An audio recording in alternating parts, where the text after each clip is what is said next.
Hi, this is Mike Purcell, voice of the Tomorrowland Transit Authority People Mover. As we approach the Tomorrowland Transit Authority station, our Grand Circle tour is coming to an end, but not to a stop, because you're listening to the Disney Parks Podcast. Welcome to the Disney Parks Podcast with your hosts, Tony Casanova from DisneyByTheNumbers.com and Parkhopper John from WDWParkhoppers.com. Keep your hands, arms, feet, and legs inside the podcast at all times. And get ready for the Disney Parks Podcast.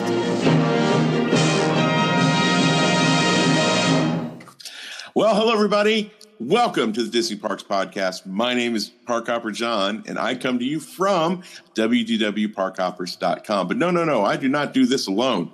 I am joined with my online wife, my cohort in crime, my best buddy, my Disney dude friend, Mr. The Tony Minnie to your Casanova. Mickey?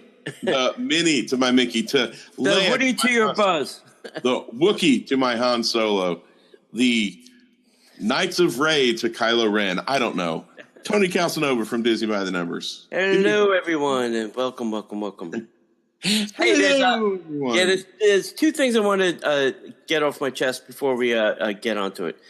This, probably everybody has seen this, gets this if they're an annual pass holder, right? This is the Mickey monitor. It's usually filled with, things for pass holders to do, and see, and things that you can get, and yada, yada. It usually has some good stuff in it. Greg Abar, helps to put all this together and does a really good job. There's really good articles in these things if you like to read them. I read them for the articles. Yeah.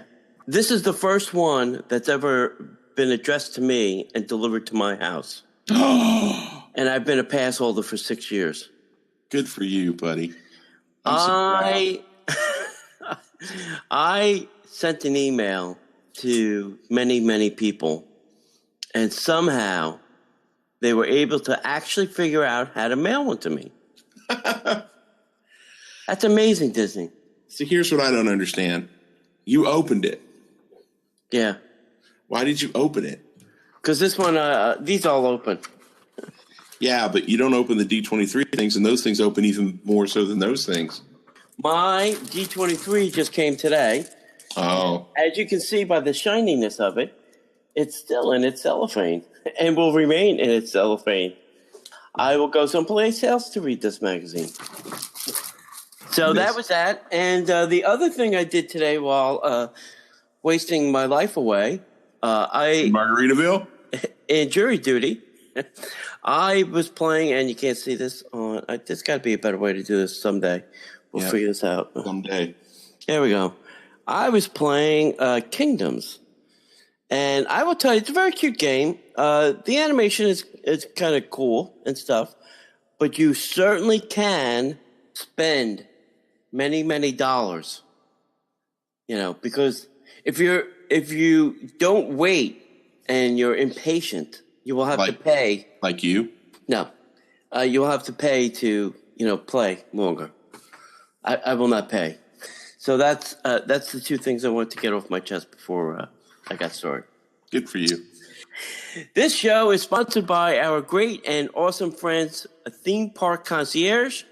If you want to have them take you and your group around Disney World, Busch Gardens, Legoland, Universal, and now Disneyland on the West Coast, they will do that.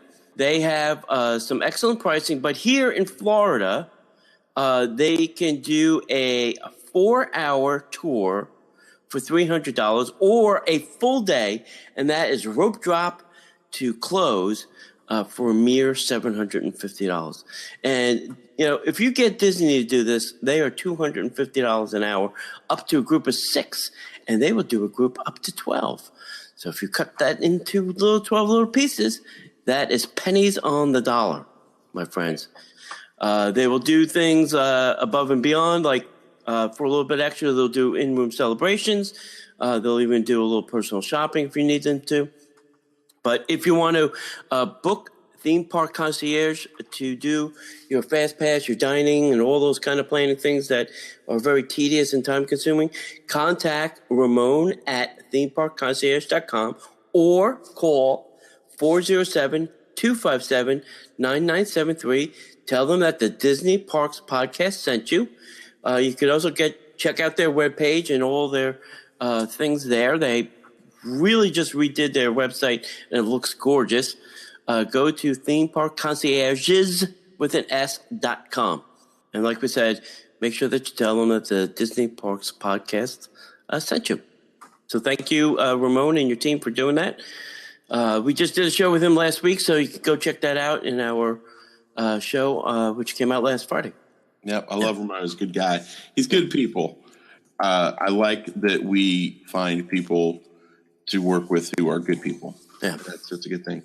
Speaking of good people, we had a great time Saturday night at the world famous Disney Parks Podcast monorail crawl. Yep. Whoop, whoop, whoop, indeed. I got there a little late, but had a great time. I just caught the tail end of the gathering at the Disney's Grand Floridian. Yep. And then we rode the monorail with 20 million of our closest, hottest, stinkiest friends because people head to the parks. And had a great time at the Outer Rim. Always have a great time at the Outer Rim once we found some seats. And then we wound up going to the... And it's always the same waitress there, Liz. Yeah. You feel like you're going home, like you're going to see your grandmother. Let's go to Outer Rim. It's always Liz. Liz will be there. Yeah. And then we wound up going over to... we were going to go out to the patio out behind Trader Sam's, but we wound up just going to the Tamu Lounge and sitting out right by the big windows. And I wasn't paying attention. We were just talking, having a great time. I looked down at my clock and it was 1:45. It's like, holy cats. So that was cool. We had a lot of fun, had a lot of new people. We had groups going and doing different things and coming back, and it was a good time. Yeah, good time. As usual, we didn't get a lot of pictures, but we're bad at that. We're really bad. We are horrible at that. should just hire somebody and tell them to come and just take pictures. Listen, you, come, take pictures. I'll give you money. I'll buy you drinks. Come, take pictures. Well, if you buy me drinks, I'll take pictures. Hey, we're going to have a meetup again this month. Next month, April. We're going to do the new Rivers of Light show at my favorite park, the Animal Kingdom. So this will be, hopefully, April 23rd. We're thinking around 6:30 p.m., we're going to meet at the Yak and Yeti Cafe. Maybe me and you can reenact the first time we met, John. Maybe I'll wear my hat, my shirt, and we can have like a little reenactment. Yes, I'll put on that slutty outfit with the fishnets, and we'll recreate that. Now, the only thing here's the fun. We know that the show is going to open on April 22nd. We hope there'll be a show on the following night, assuming that everything goes to plan. If we have to change this because of dates and times and Disney's inconsistency of, starting things up, we may have to tweak this meet a little bit. But please mark your calendars for April 23rd, 6:30 p.m., Rivers of Light show, brand new. It'll be brand spanking new. We should have some fun. I think there's going to be a Discovery. From what they're saying online, the Discovery Tree enhancement thing will start first, and then the show afterwards. We'll have to see. I wonder if it'll have that new nighttime Disney Spectacular smell. Yes, it will. It'll smell like a broken Yeti. Then on May 14th, we'll give you more details of time and place, but we are finally going to fly a kite. Let's go fly. We'll bring the music. We'll maybe bring a little boom box or something to play some go fly the kite music. Yeah. These kites were sent to us by X Kites. I highly suggest that you go to www.xkites.com. They have a huge selection of Star Wars kites now. They got we had them on the show, the little mini kites, the pocket kites, the micro kites for Star Wars. They got a whole selection of crazy Star Wars stuff. They got princesses, Frozen stuff. We're going to be flying the big, long-tailed kites from we got a whole bunch of different characters and things like that. Yeah, it'll be first come, first serve for the kites. Everybody will get one kite until supplies last, and then they are gone. And listen, I am not bringing any kites home. So everybody come out, get a kite, and let's be done with the kites. I don't want to have to say the word kite for a long time. I'm really done with kites. We've been saying kites for a long time. We've been saying kites for a year almost. Yes. So go to xkites.com. Go check them out. If you want to hear someplace else, go check us out also on Sorcerer Radio on Saturday afternoons. I think we're on around 2 or 3. Yeah. And Sorcerer Radio is celebrating their 15th anniversary and very excited. Yep. Spent some time with Kristen and Al John today. Always a great time. Love those guys a whole bunch, and very excited to be a part of that. And I think that show is going to come out on Friday, so you'll be able to hear me rant and rave. Not so much, not like last week. I was nice, John, last week. All right, so you ready? Is it that time? It's that time. All right, so let's get into the news. Thank you, Gary Vaynerchuk. Well, Disney's Tanabata Days at Tokyo Disney Resort are going to be from June 16th to July 17th this year. The Tokyo Disney Resort announced that the program Disney Tanabata Days will be offered at Tokyo Disneyland Park and Tokyo Disney Sea from June 16th through the 17th. This year, the event will be held over an extended period of 3 weeks. The program gives a Disney touch to Tanabata. Please, I hope I'm saying that correctly. I think you are. The traditional Japanese event, also known as the Star Festival.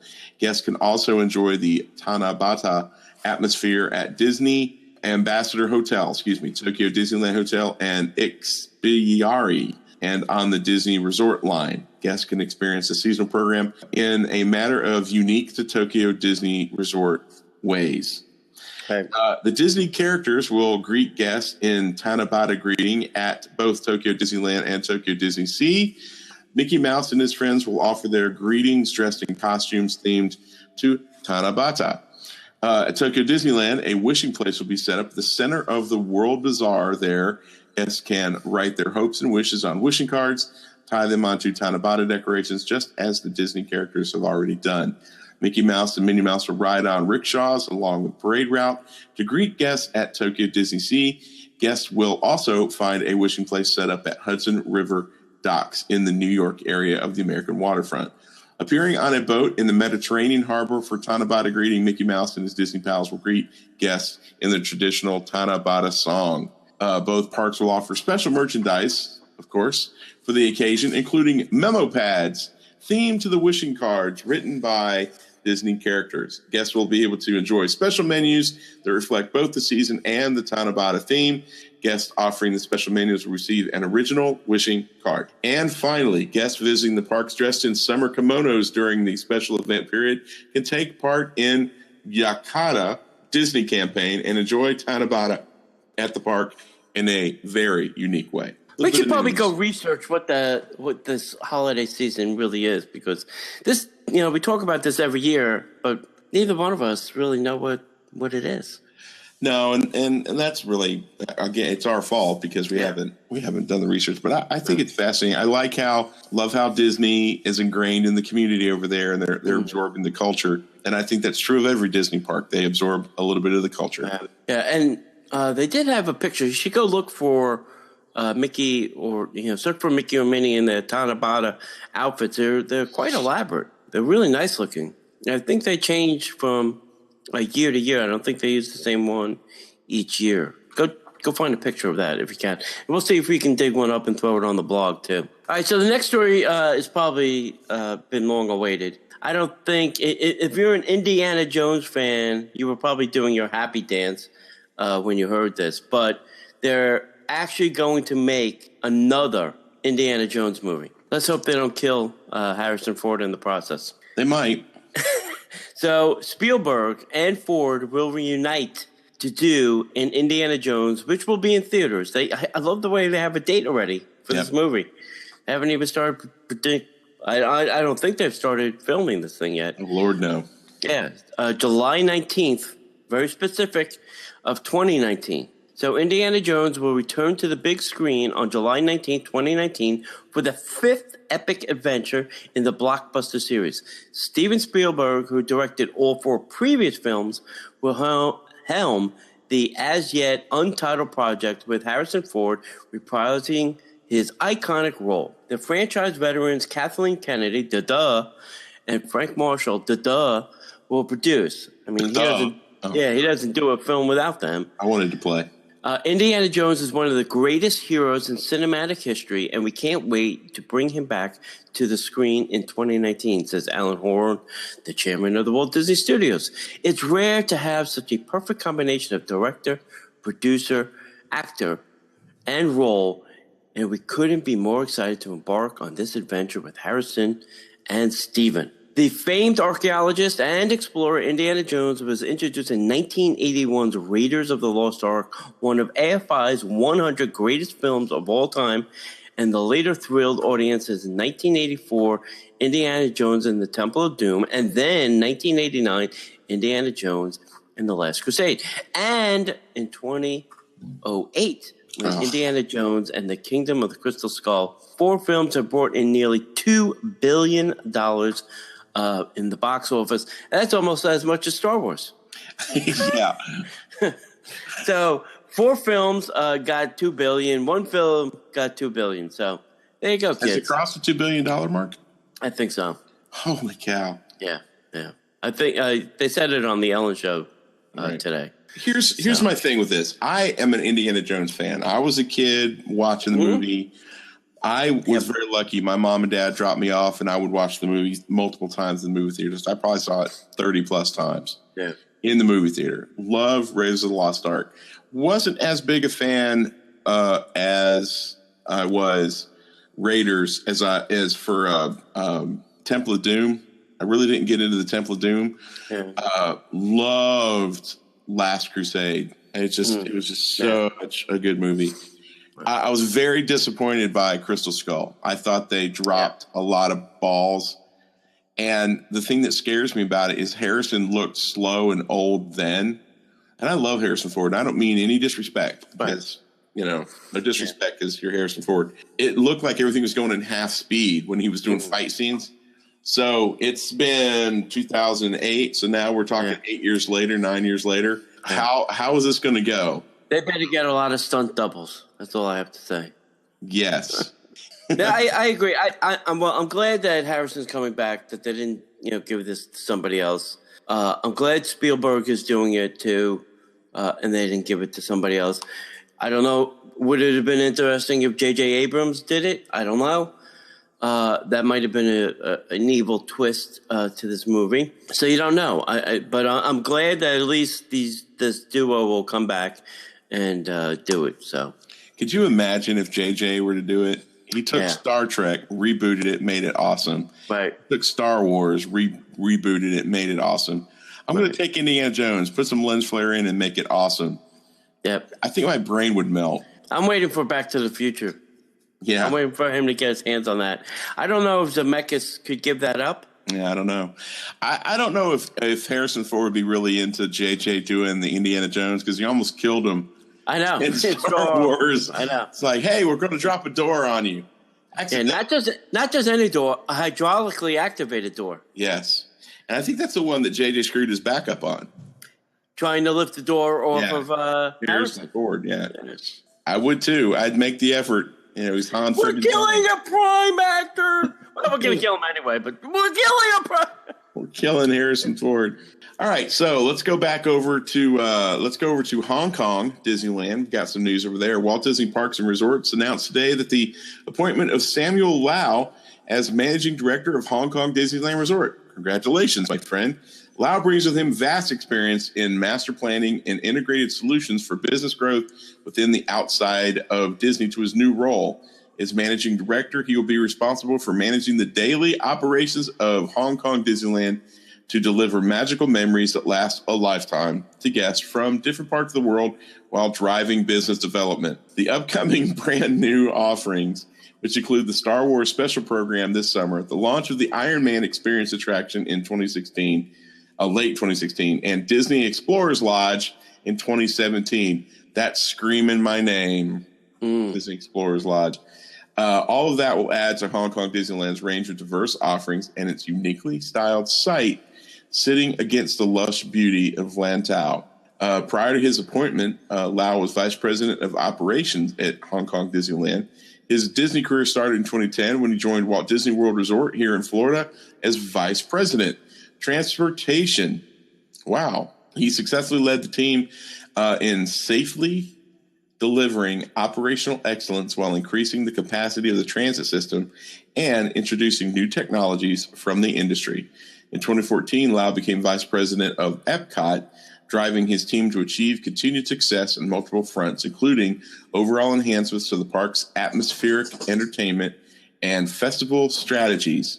He then took the position of vice president at new program development, Asia, Disneyland International, before joining Hong Kong Disneyland. So he started here in Florida. Now he's running Hong Kong. We knew him when he was just a... Very interesting. I like the festival strategy. What do you do? Just make them longer? What do you want to do? Let's go 90 days. Let's go 90 days. Good idea. Good idea. Let's go 90 days. That. All right. Hey, you think we should do anything with that whole festival center thing with Body Wars? No. Let's leave it. You know what? Interventions, East and West. We could do food booths for food and wine for Flower and Garden. We could. That's a good idea. Interventions? Yeah, nothing over there. It's good. It's still relevant. And I want to know, I would love to know how he increased capacity of the transit system. Is he the one who brought over the double buses? He's probably the guy that came up with the idea to make the lane for Disney Springs. Yeah. Because the monorail doesn't have any extra capacity. Oh, well. The boats don't have any extra capacity. They increased the transit areas over at Magic Kingdom. Okay.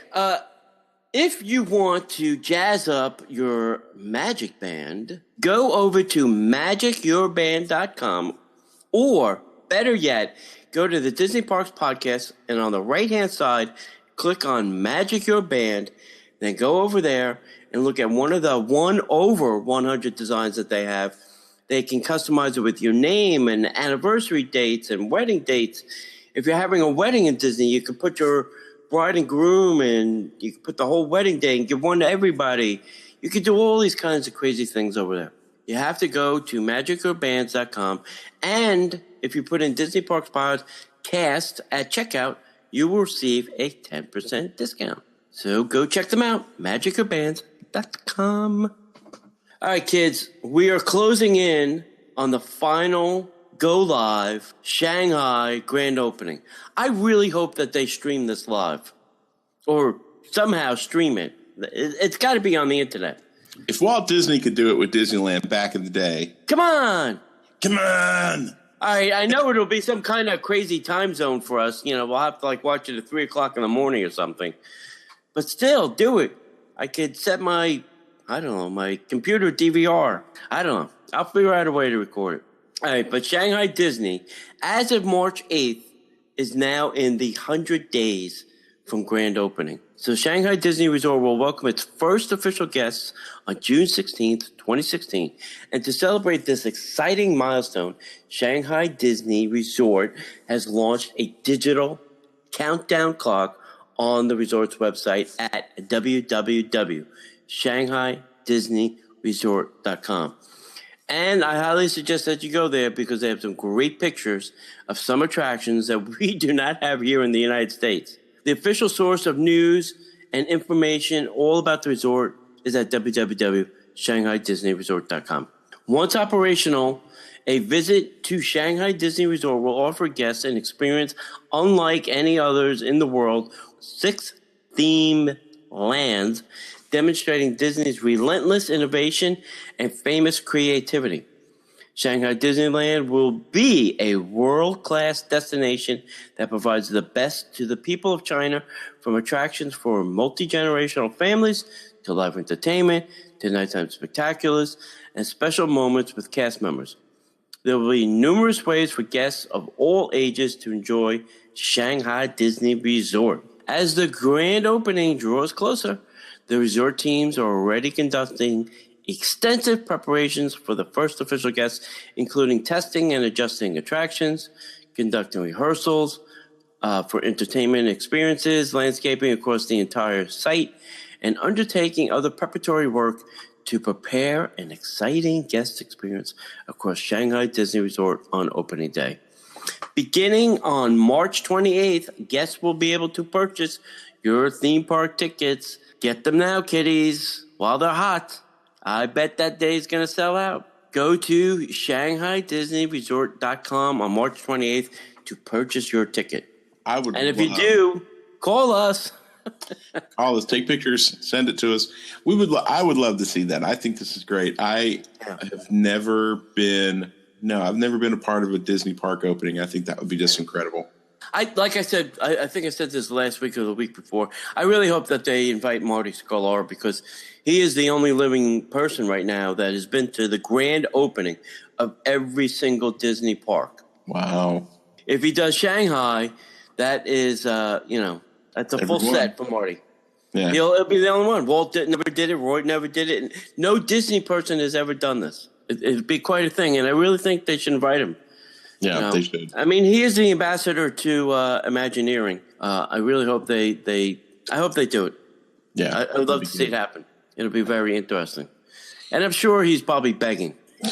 I'm sure Marty Sklar doesn't have to beg too hard. Yeah, I'm sure he doesn't have to beg either, but there's got to be some, some protocol or something. Somebody's got to say, hey, Marty, you got to come out for this. Right. It's got to be a chain of command, but I'm sure that, he's Marty Sklar for crying out loud. Yeah. So that'd be cool. That'd be fun. I just, that's the coolest thing about when we went to Disneyland Paris. This is where, I don't know how we would do it, but I would love for you and I to be able to go to a theme park, and it'd have to be Hong Kong or Shanghai. Yeah, Tokyo, because we've been to the U.S. based parks. Yeah. To be able to go and I've experienced Disneyland Paris. So I'd rather go to the Far East and explore a brand new park with you. That would just be fun. I mean, think about it. We love Disneyland, but before you go to Disneyland, you have all that stuff in your head because you've seen the pictures. You've been a history buff. We live here, so we go to Walt Disney World all the time. To be able to walk into a brand new, new to us, theme park that we have very little to do with, no knowledge of at all. Knowledge of, yeah. To really need a park map because I don't know where the heck I'm going. That would just that'd be awesome. I mean, Disneyland, I didn't need a park map. I knew where everything was. Right. Well, you can see where everything is. So it's really It's all stacked up right on top of each other. Yeah. It's like in a neat pile. It's like a trailer park. So, hey, we have a shout out to all of our friends from Patreon. We want to make sure that David and Stacy and Willie know that they are loved and appreciated. Thank you guys for being contributors on our Patreon. If you don't know what I'm talking about, we do a Patreon page, patreon.com/Disney Parks Podcast. And it's a great way to support the show. We have a lot of things going on and a lot of the things that we want to do. And some of the things we're currently doing require some financial investment. And that's the best way that you can invest in the show, help keep the show up and running and doing some of the cool things that we do. And one of the perks, if you are a contributor, you get your name on a shout out every week. We have a special page out on the website. But the coolest thing about being a Patreon subscriber is we have a great reward system. So if you donate X amount of dollars, you get X amount of reward. It's really cool. And the more you invest, we have the most awesome rewards that we're giving people. So go ahead and check that out. There's a link in the show notes. There's a link on the website, Disney Parks Podcast. And thanks to you guys for being such great, loyal supporters. So we have we played with this when we were at the meetup. The new Disney Parks themed deck, which is available through the Heads Up app. We played this for a while. It was a lot of fun. Yeah. Fans of the Heads Up app and Disney Parks now have the best of both experiences as a new Disney Park themed deck is now available. The app creator and talk show host Ellen DeGeneres announced the addition of the game during her show. Now, the app does cost 99 cents on iOS, but it's free for Android users. And once it's downloaded, guests visiting Disneyland Resort, Walt Disney World Resort, and Aulani can unlock the Disney Parks themed deck for free. It features iconic attractions, characters, and experiences. It's a lot of fun and a tremendous way to spend those long moments when you're waiting in line for your next attraction. Yeah. And I'll tell you this, if you don't actually, here in Florida, we didn't actually have to go into the park. We unlocked it from one of the resorts close to the Magic Kingdom too. So if you're not an annual pass holder or something like that and you still want the app, just go to Grand Floridian, Poly, or Contemporary and open up the app, and it was easy to unlock. You don't have to get that close. Awesome. I mean, worst case, you could take the monorail, go sit in the front, open it up. Right. Hey, last week we had a little contest. I was asking people who could guess what a River Country one-day ticket costs.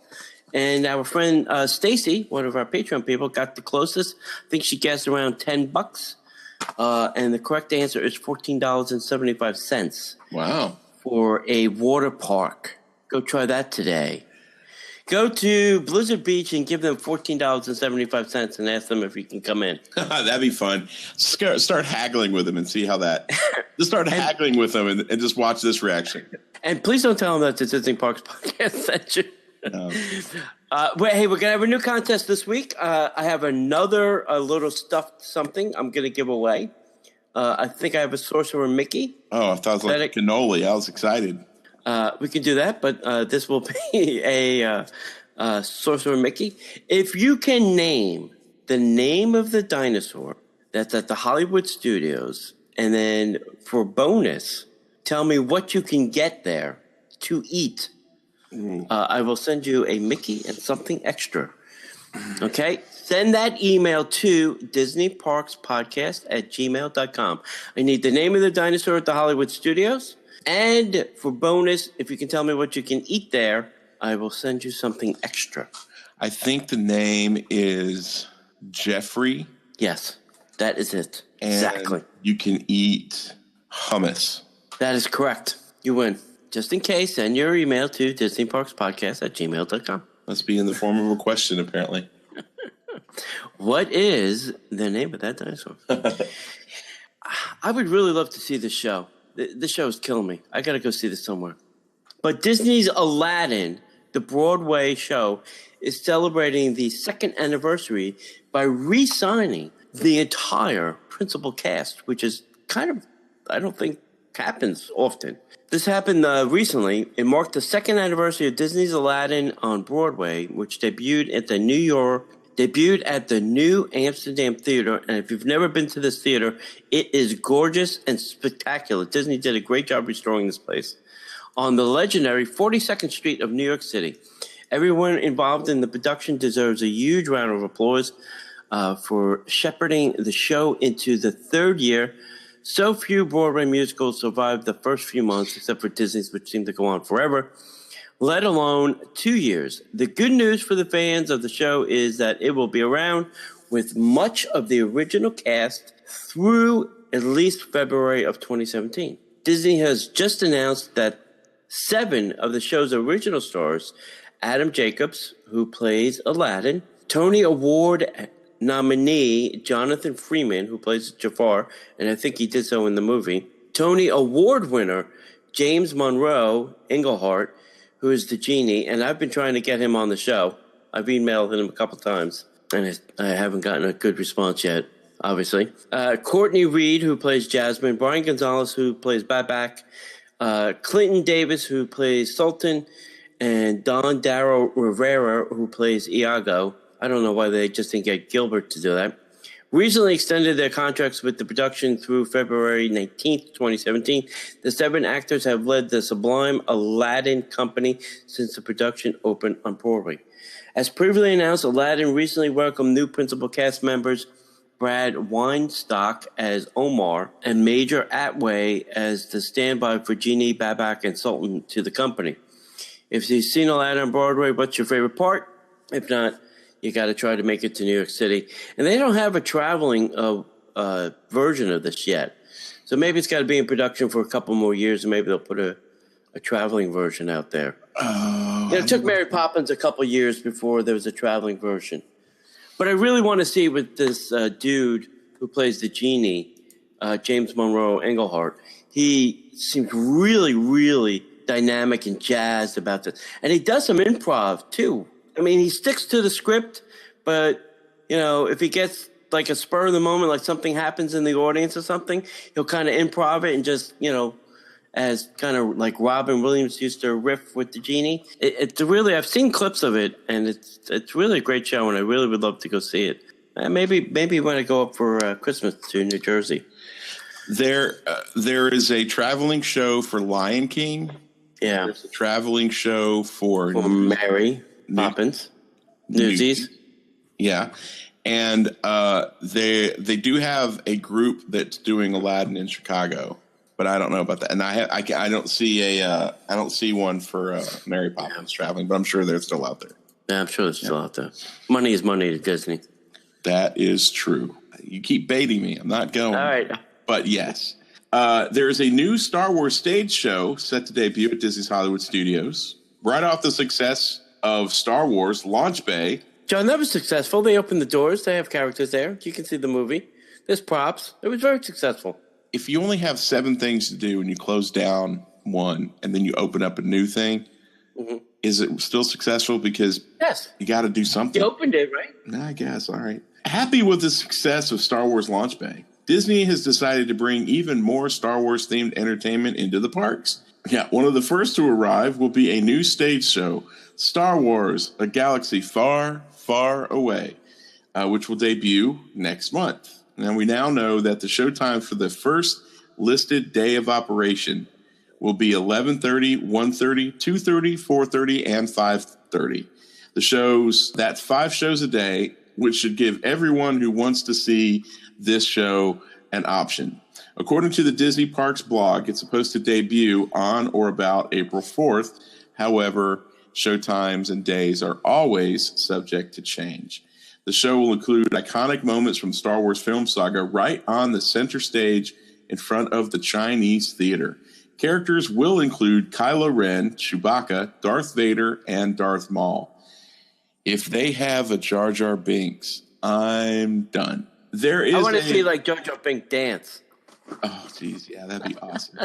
The Jar Jar Binks dance. There's a stage in front of the Chinese theater now, but it's not really set up for a big production. There's no backstage.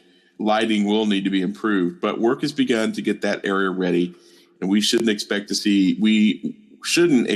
Disney characters in that show like they had at Star Wars weekends, but we do hope that they bring back some of the fun for the hyperspace hoopla. If they don't bring that back, I'll be really sad, because that was part of the whole reason why I love Star Wars weekend so much. The show, I think, is gonna be fun. The place that they're doing it, it's not a great place for a show. There's only so much space, and then it gets very narrow, and then that bottlenecks Hollywood. So I really wish they had done this somewhere else. There's so many theaters in the studios. I mean, there's the Beauty and the Beast theater. There's the Fantasmic theater. There's Lights, Magic, Action for now. There's so many places to do it. It's just going to be a bottleneck. I guess the good news is, this is almost like, the Magic Kingdom. Bring them all here, reset the lands, kind of reset the flow of traffic, and then disperse everybody out again. So we'll see. At least it's not just at night. You can see it during the day, too. So that gives you some options during the day while you're in between other shows or, other things that are closed. I think later on we're going to talk about some other things that are happening at the studios. All right, next up, we're having an Awakening Summer. If you are a fan of the BB-8, this is good news for you in some sort of way, maybe. Discover a summer unlike any other with the Walt Disney World Resort, that's here in Florida, is bursting with new and immersive experiences for the whole family to enjoy. You can soak up the magic at all 4 parks and save up to 30% on select rooms, staying most nights between June 12th and August 25th. Check availability for other great rates and other nights between May 30th and June 11th. With this great offer, you will have time to explore it all. For example, when you book a 5-night, most nights between June 12th and August 8th at a select Disney Value Moderate Resort hotel during the summer, it's like getting a night for free. It's nothing like getting a night for free. As a fun bonus, when you create a package by adding a minimum of 2 Magic Your Way tickets, you'll receive a special Awaken Summer Magic Band, which will not only will give you the experience and convenience of the Magic Band, but for a limited time, this is a one-of-a-kind Magic Band. Will activate a surprise sound and lighting feature at select touch points throughout the Walt Disney World Resort. So if you book that and you buy those 2 tickets, you will get a BB-8 Magic Band that will have some select sound effects. Listen, if you're a fan of the Magic Bands and you like to collect them all, this is the only way you're going to get this until they decide to sell it at some Star Wars event that they'll have. And then you'll get it there. And then it'll cost you $29.95. Oh, Magic Bands aren't that expensive, are they? Some of the ones with the special editions, yes. Wow. Like the Boba Fett, I think, was at the last Star Wars event was $29. Capitalism at its best, my friends. Yeah. It goes from being $12 with nothing on it to $29 with having something on it. With an overlay. Talk to our friends over at magicyourbands.com. Exactly. Just saying. I love the idea. You know, of course, I'm still doing some stuff for a travel agency, so I knew this was coming out. I thought it was really funny how if you buy this, and this, we're going to give you a Magic Band. Yeah. And I'm sure it's a Magic Band for everybody in your family, so I get it. It could be $100 worth of Magic Bands. The amount of money for the Magic Your Way ticket, I'm sure, more than covers the price of the Magic Band. Oh yeah. I'm fascinated. I'm scared a little bit because, when Disney had a hit with Frozen, it was Frozen all over the place. Mm-hmm. Now it's Star Wars. And Star Wars all over the place. Luckily, I'm a Star Wars guy, but I can see that it could get a little overwhelming. It's great. It's a great offer. Anytime you can come to Disney, you should come to Disney. And if this does it for you, definitely do it. If you could save some money, if it makes sense for you and your family, please come. Book it through a travel agent that's right. an authorized Disney vacation planner. Yep. Yeah, that you don't have to worry about any craziness with your park tickets and stuff. But yeah, I love that they're tying it into Star Wars. I'm always nervous whenever they do. Frozen didn't bother me so much because it was a Disney property. And hear me out, because I just said Frozen didn't bother me so much. But Star Wars to me doesn't connote Disney. Pixar is close, but it's, Star Wars, Marvel doesn't connote Disney. I don't know. I don't want to get too far away from. Here's what's going to happen next. They'll have a Star Wars themed rooms. Oh yeah, I'd do that. And then this would make sense, because then when you touch it to open up your room, BB-8 can make sounds, or Darth Vader will make sounds, depending on what Star Wars room. Yeah. You may not get to pick, whether it's a Darth Vader or BB-8 or a C-3PO, but when you first put your band there, you'll hear maybe a sound from that character, and that's not the room you're looking for. Oh, that'd be cool. If you go to the wrong room, right. You tap it. This is not the room you're looking for. Oh, dang, I got the wrong room.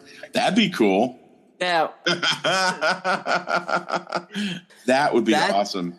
I think they should do the rooms. And listen, Disney, if you're listening, we know you do listen occasionally, just do it. Do some Star Wars rooms in some moderate resorts or whatever. I don't know, Caribbean Beach. That makes sense. Maybe some movie rooms over at the movie resort at the Value. Yeah. Here's a whole building of Star Wars stuff. There you go. That was what I was going to say. Here's an idea. How about you update it and give it a Star Wars theme? Yeah. Do one not the whole whole building. Resort. Just one. Yeah, just one building. One area. Star Wars. Boom. Done. That would be a piece of cake, easy to do. Bing bang easy. Done. Then you could have special Magic Bands, and you can charge them whatever the hell you want. Yeah, and the brilliant thing about that, and following Disney logic, here's the thing: you take one wing of one of the all-star movie resorts in Trick It Out Star Wars, and then you have like one whole section of the Star Wars rooms, and then you charge them moderate rates. So what you've done is you put a little bit of investment in, and then you charge them the extra rates. And Disney's getting more money for that room than they would have gotten in years. They'll be killing over those rooms. Really. Yes, I really do. I would be. I'd do that. I would totally do that. I was just recently in one of the ones at Port Orleans, one of the princess rooms. Mm-hmm. Yeah, really nice with the decorated headboard and pictures and stuff. It was nice. It was a nice little extra bonus. So Star Wars, no brainer. Really no brainer. Yeah. Just do it, Disney. Pull the trigger. The idea is free. I ask for nothing in return. We ask so little in return. Hey, speaking of Disney Vacation Club, the Disney Vacation Club ticket offer is still exempt from increase, which is good news. Not only does the DVC Club's 25th anniversary ticket offer provide buyers with a free theme park day and water park access, but it is also available at rates which predate the most recent price increase.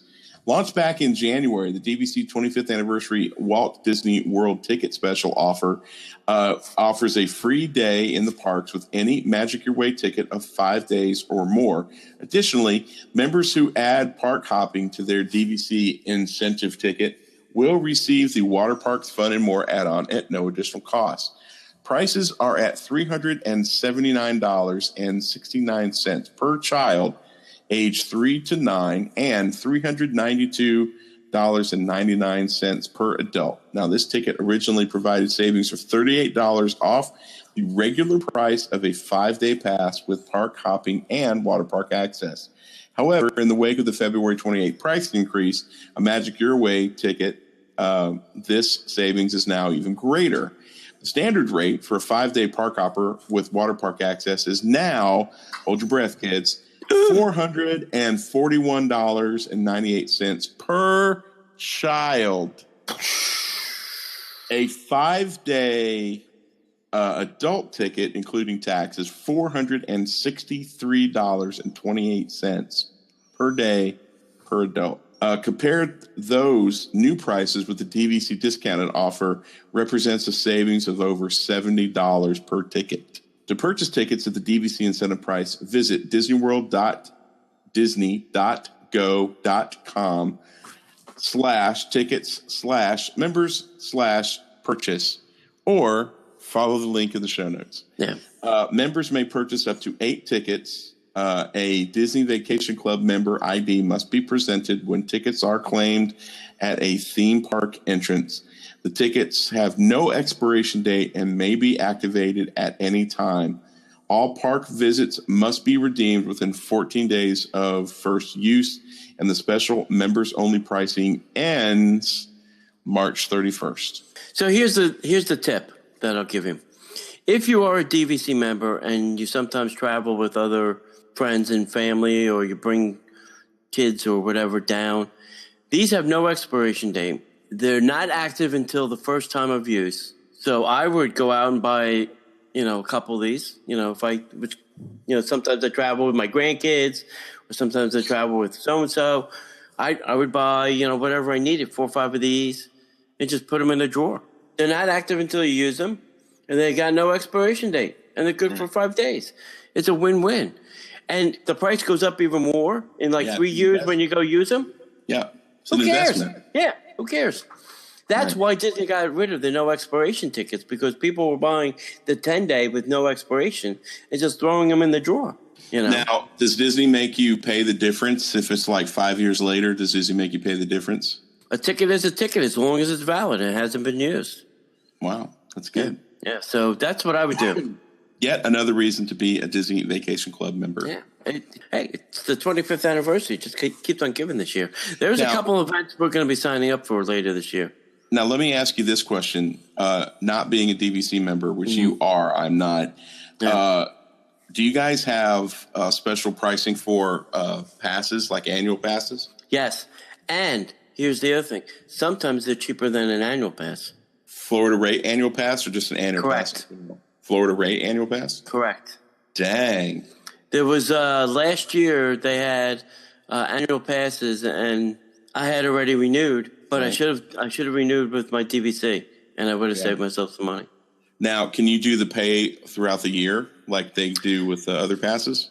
I don't think so on that. I think that they want the cash up front. Yeah, I guess they're assuming that if you've got money to be a DVC member, you've got money to shell out for a pass. Yeah.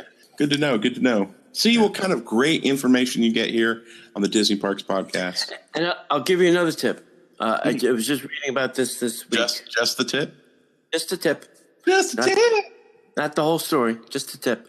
If you're looking to buy a DVC, there are many, many, many, many of these things at auction.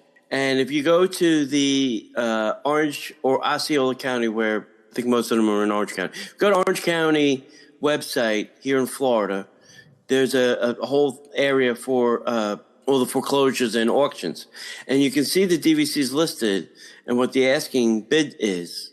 And then you can buy a DVC at auction. And probably it'd be pennies on the dollar compared to the resale value. Wow. Now, you don't get all the you do lose some of your member benefits buying it through a second market and not through Disney. Right. But they're small. They're like, you can't use it on the cruise line, which is usually not a good value anyway. And there's, I think, one other thing you can't do with it. They're insignificant to the value you're going to be saving at getting your DVC at all. I have a friend in New Jersey who is kind of like a bankruptcy lawyer. Right. All of his DVCs he's gotten through bankruptcy court. Oh. And sometimes he says to the judge, I'll give you $1,000. And she goes, fine, sold, boom, done. $1,000 and he's got like 100 points because the court wants to get rid of it. Right. So if I had 100 DVC points, what would that get me? Not a lot. If I had five, probably a couple nights at like Old Key West, maybe during the week, like Monday to Wednesday, Monday to Thursday. Probably get a couple nights. All right. I don't have a lot of points. I mean, I only have 160, and that's about 5 nights weekday, even at Bay Lake. Well, probably was maybe. Well, it was back in the time. I haven't looked lately to see if that's actually still a week. Maybe only 3 or 4 days now. You get 15 minutes, sir. Yeah. Don't you can go in and look at the room and they got to come out. Mess up the bed. Don't flush the toilet. Don't mess up the bed. All right, let's start the rumor sound effects, John.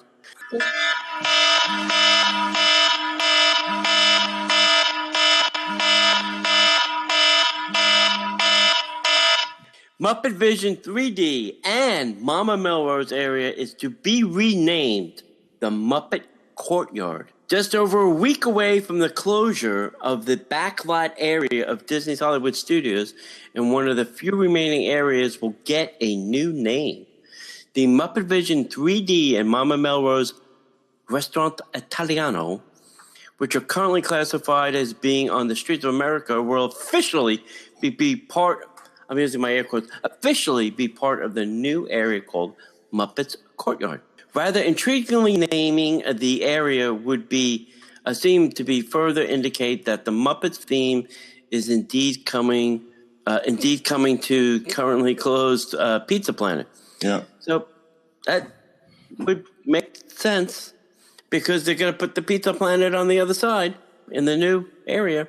Mm-hmm. Yep. So closing at the end of April 2nd on the streets of America will be Lights Motor Action Extreme Stunt Show, Honey, I Shrunk the Kids Playground, Studio Catering, High Octane Refreshments, Watto's Grotto, and the Writer's Stop, Used Guys Merchandise, and the Prop Shop. That is a lot of stuff closing. It's breaking my heart for the Writer's Stop. I know. Please, Disney, let's all pray for a second that they bring the Writer's Stop back. I really love, listen, there's nothing I can do. They're going to close it. They're going to close it. They're going to refurbish it. They're going to make it something else. Right. I wish you a fond farewell, Mr. Writer's Stop. Yeah, the Writer's Stop they've changed. They've updated. It's not the Writer's Stop that I think that everybody. We all know. Yes. Yeah. The Writer's Stop was very important. It was integral in me and Sarah's, falling in love with Walt Disney World. My mom has memories of the Writer's Stop that are fond for her. It's going to break her heart when I tell her that they're closing the Writer's Stop. And it's going to be very weird. Change is inevitable. And It's making There way were for lots Star of Wars. times. Yeah, there were lots of times I used to go in there on weekends, on Saturday or Sunday or whatever.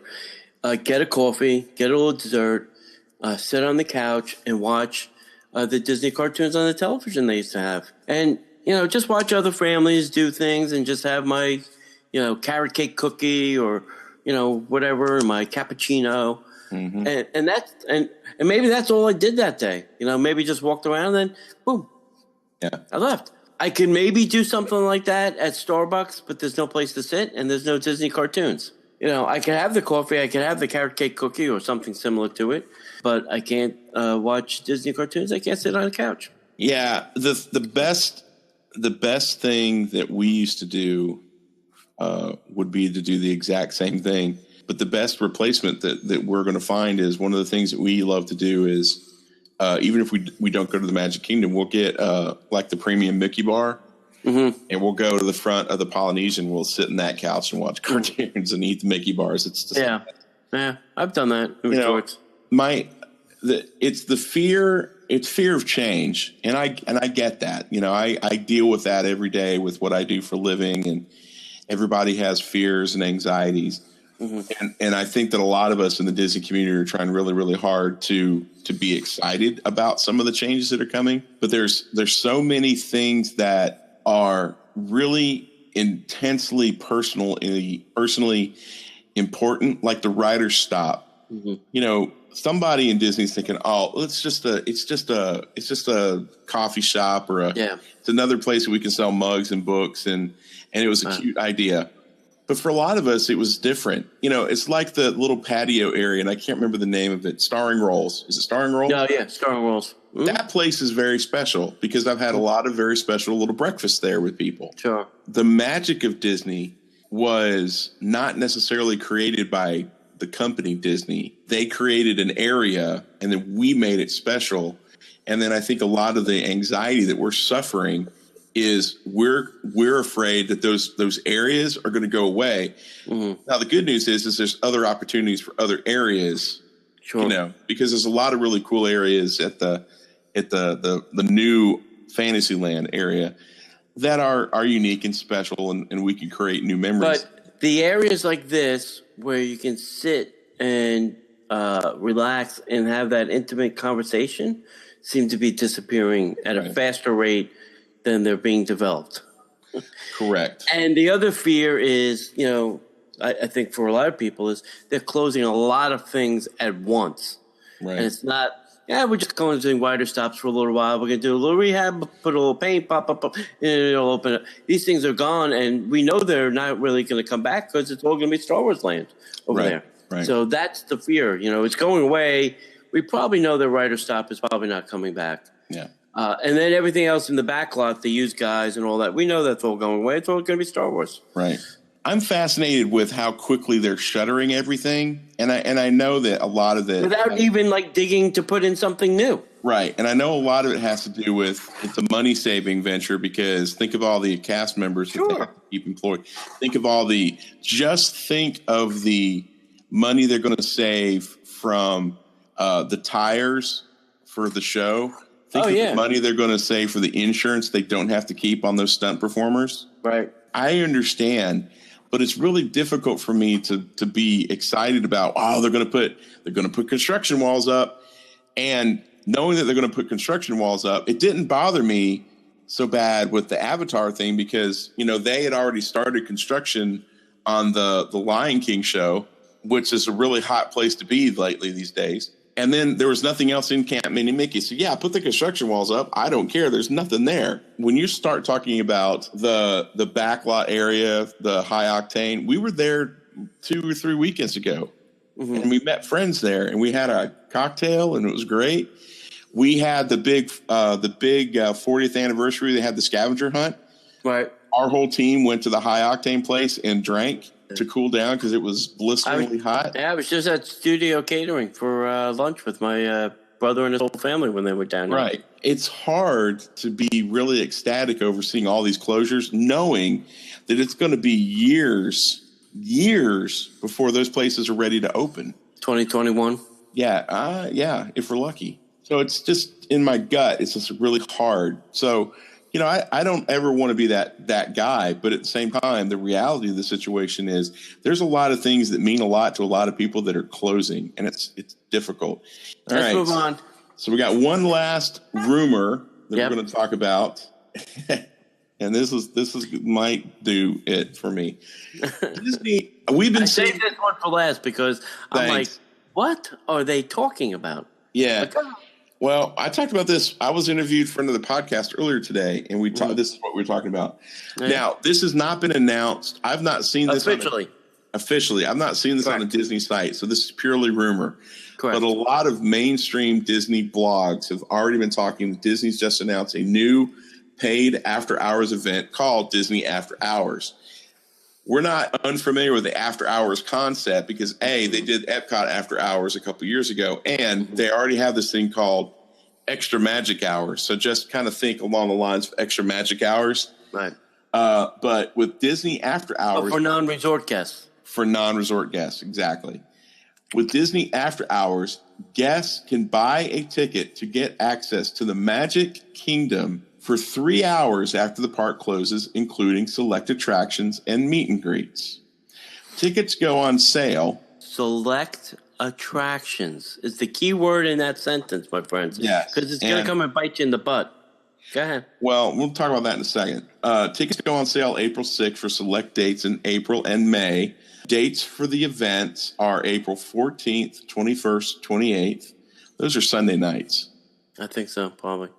April 14th, 21st, 28th, May 5th, 8th, 12th, and 19th. Tickets are a measly $149 plus tax each for children and adults. And at that price, wait, I got to finish this thing yet because the last line is the best. Yeah. At that price, we imagine space is going to be very, very limited, and lines should be almost non-existent. All right. For that price, the park only costs $110 to get into. But for extra, I got to pay $149? Listen, take the $110, figure out what it is per hour, and then just charge me a per hour price for the amount of hours I want to stay beyond close. That would be the normal thing to do. Mr. Casanova, how many people in your party? 4. And how many hours do you think you would like to spend in the Magic Kingdom past its closing time? We think we'd like to stay around 2, please. Okay, that's an extra $50 per person, or whatever it is. But charge me per hour. Don't just blanket this and then make it some crazy price. I think the crazy price is going to keep people around, and that is why there's going to be no non-existent lines, because nobody in their right mind is going to pay $150 to go to the Magic Kingdom for 3 hours, let's say. It'll probably coincide with extra magic hours. My guess. And when they say select attractions, they really mean select attractions. For that DVC party, it was only like 4 attractions that were open because they don't want to put a full staff on. Remember, a lot of these things at night have to go through maintenance and updates and, all that kind of stuff. And if they open the whole park, A, they need a staff. It's not any value to them. And B, they can't do their nightly maintenance. Some of the more popular attractions will be operating, including Big Thunder Mountain, Princess Fairytale Hall. Nothing screams. Town Square Theater, so you can meet the princess and you can meet Mickey. Peter Pan's Flight, Seven Dwarfs Mine Train. Okay, Peter Pan's Flight is good because that's very hard to get on. I can see that. And Space Mountain. It also, I'm getting this news from WDW Magic, so take it for what it's worth. Ice cream novelties and bottled beverage will also be included with a ticket. They have a link to where you can purchase it, so I'm calling that up right now. Here's my 2 cents without going all totally uncorked. I apologize. It's now official. There you go. It's officially official. More magic. And is it $149? Is that the official price? 10 to 1 or 11 to 2. Yeah, it's only 3 hours. It's only 3 hours. 10 to 1? The April date? It's not the same day. I can pick 10 to, okay. April 28th and May 5th are from 10 to 1. April 14th, 21st, May 8th, 12th, and 19th are from 11 to 2. Okay. So you can purchase tickets now. Ice cream novelties and select beverages. Those are non-alcoholic because it's the Magic Kingdom. In addition, It's still not going to serve you alcohol at night. You can also purchase select menu items at Casey's Corner and Starbucks and the Main Street Bakery, which is Starbucks. And what was the price? Did they say what the official price? $149. Still $149. Okay. Want to do that? That is awesome. But you have to ask yourself the question: what's the purpose of trying to do this event? If you're trying to get into the park where there's not going to be a lot of people, that's $49 an hour. $49 an hour. Here's what you're buying yourself. You don't get all the attractions, which is not a big deal, but the attractions are very spaced out. So you still have to get from one point to the other, and that's going to take a little bit of time. It's not a ton of time. It's going to take a little bit of time. And not all the attractions are going to be open, so it's not going to be as fun. Now, assuming that there's not going to be a lot of people there, this would be a very unique opportunity. Much like the hard-ticketed events that we do for Halloween and Christmas, it's a lot of fun. Unlike the 24-hour days when it's all hands on deck. All the extra characters, the extra shows, all the attractions. Most of the food places are open. However, you have to factor in this. This is open towards anybody, not just park guests. So now you're going to have a bunch of locals who are insane, who are probably going to think, let's jump on this because we've never really been able to do at extra magic hours at the Magic Kingdom. So you're kind of taking a crapshoot. They're limiting the amount of days, so you're really betting on if people are going to come to this. Here's some advice. No, this is what I really think this is geared for. This is geared for the spring breakers, the college kids that come down here that really can stay up to those hours of the night. Right. They'll be at the beach all day, whatever, drinking, yada, yada, yada, pool drinking, yada, yada, yada. And they go, oh, God, we wish the Magic Kingdom was open. If you want to pay an extra $149. Right. But that's who they're going after. They're going after the spring breakers. But also, like a hard-ticketed event, they're letting people in on these tickets, I've heard, at 7 o'clock, which is a little bit better. That's like 3 hours before the 3 hours. Right. But the trick is, let's say you're doing the 10 to 2, okay? Mm-hmm. And they let you in at 7. So you're 7 o'clock till 2 in the morning. You're getting 7 hours in the park. You're paying $150 for some of the park. You're not getting all the park. Right. I would spend the money on a day ticket and then just tough it out. Yeah. But here's my advice, and this is a brilliant idea. When you're looking at guys like Ramon and what they're doing over at Theme Park Concierges, putting the price together.